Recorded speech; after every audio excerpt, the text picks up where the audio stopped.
Tense இதில் இந்த வீடியோவில் சிம்பிள் பாஸ்ட் டென்ஸ் பார்க்க போகிறோம். சிம்பிள் பாஸ்ட் டென்ஸ்னால் அதோட ஸ்ட்ரக்சர் என்ன, வேர்போட செகண்ட் ஃபார்ம். ஓகேவா? ஸோ அப்போ என்னென்ன அட்வர்ப்லாம் வந்து அப்படி சிம்பிள் பாஸ்ட் டென்ஸ் எங்கெல்லாம் எழுதணும் அப்படின்னா, ஒரு நிகழ்ச்சி டோட்டலாக முடிஞ்சு போச்சு அப்படின்னா அது சிம்பிள் பாஸ்ட் டென்ஸில் எழுதணும். நான் போயிட்டேன், எழுதிட்டேன், முடிச்சிட்டேன் அப்போ சொல்லும்போது இப்போ கோ, அப்போ நான் போயிட்டேன் வெயிட்டு, இப்போ அந்த மாதிரி வேர்போட செகண்ட் ஃபார்ம் தான் சிம்பிள் பாஸ்ட் டென்ஸ். அப்போ எப்படின்னா, இப்போ நேற்று நடந்தது, அப்போ நேற்றே நான் எழுதிட்டேன். அப்போ yesterday, last year, last week, last month, previous year, previous day, இந்த மாதிரிலாம் வந்துச்சு அப்படின்னா இது முடிஞ்சு போயிடுச்சு அந்த நிகழ்வு அப்படிங்கிற காமிக்கிறதுக்கான அட்வர்பு.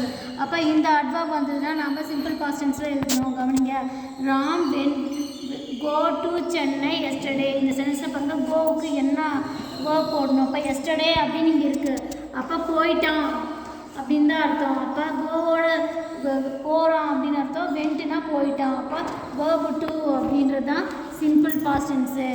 அடுத்தது இப்போ இந்த மாதிரி அட்வர்ப் வந்தால் எழுதுவோம். அடுத்தது ரெண்டு பாஸ்ட் ஆக்ஷன் இருக்குது ஒரே சென்டென்ஸில் அப்படின்னா, முதல்ல முடிகிற பாஸ்ட் ஆக்ஷனுக்கு பாஸ்ட் பர்ஃபெக்ட் டென்ஸும், செகண்டாக முடிகிற பாஸ்ட் ஆக்ஷனுக்கு சிம்பிள் பாஸ்ட் டென்ஸும் எழுதணும். பாஸ்ட் பர்ஃபெக்ட்னா ஹேடோட வேர்பு 3 சேர்த்து எழுதுதா past perfect tense. Simple past டென்ஸ்னால் நமக்கே 3 வேர்போட செகண்ட் ஃபார்ம் எழுதுவோம். ஓகேவா? கவனிங்க, இந்த சென்டென்ஸ் பாரு, ஹீ ஹேட் ரீச்டு. அப்போ வேர்பு ஹேடு ப்ளஸ் வேர்ப் 3 இங்கே இருக்குது.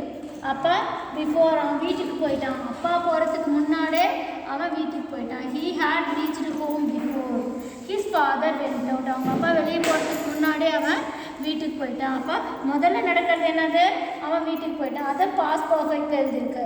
அப்போ செகண்டாக இருக்கிறது நம்ம எதில் எழுதணும், சிம்பிள் பாஸ்ட்டு. போயிட்டான் அப்படின்றதுக்கு, போயிட்டாங்க அப்படின்றதுக்கு வென்ட்டு.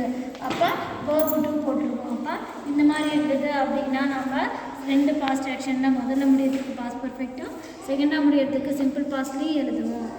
இந்த மாதிரி அட்வர்ப் வந்தாலும் அது பாஸ்ட் டென்ஸ் தான். இல்லை ஏதோ ஒரு ஸ்டோரி சொல்லணுன்னாலும், கதை சொல்லும்போது நம்ம சிம்பிள் பாஸ்ட்டில் எழுதினோம்னா மேக்ஸிமம் கரெக்டாக இருக்கும். நெக்ஸ்ட் வீடியோவில் ஃபியூச்சர் பார்க்கலாம்.